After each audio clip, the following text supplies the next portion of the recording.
прошлом году обсуждения по генплану Казани проводились на 13 площадках. Теперь все предложения от жителей будут приниматься в электронном виде. В информационной системе, которая так и называется «Общественные обсуждения», появятся доработанные схемы и планы, с которыми сможет ознакомиться каждый.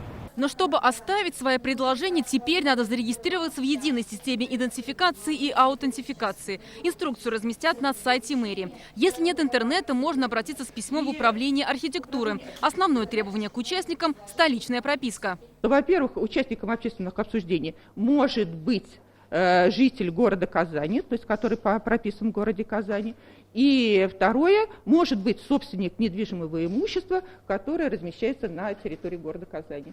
И участник, либо не участник, заявившийся человек, мы это будем проверять. Срок подачи предложений с 29 июля по 1 августа. После обсуждений они войдут в итоговый документ. Это документ, который выявляет какую-то проблему и должен предложить вариант решения этой проблемы.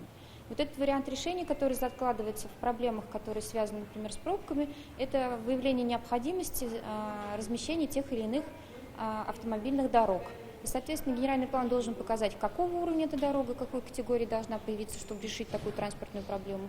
А проблемы такие возникают в различных частях города. Автомобильный поток возрастает с каждым годом. Где-то, по прогнозам разработчиков, движение может просто встать. С учетом развития автомобилизации и повышение уровня автомобилизации в городе, который у нас уже давно в позитивном направлении идет, мы понимаем, что она будет загружаться и дальше, независимо от того, будут строиться новые территории или нет. Один из самых загруженных участков находится на Мамадышском тракте. Чтобы упорядочить поток в сторону Константиновки, здесь убрали стрелку на светофоре и организовали вот такой вот заездной карман.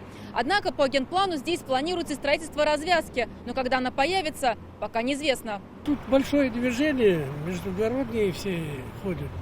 И как-то вот тут, наверное, надо мост. У нас всегда пробки.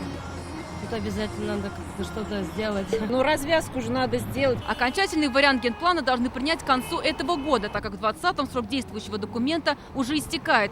Утверждать новый проект будет Казгордума. Зарина Ахметова, Андрей Сентальцев, ТНВ, Казань.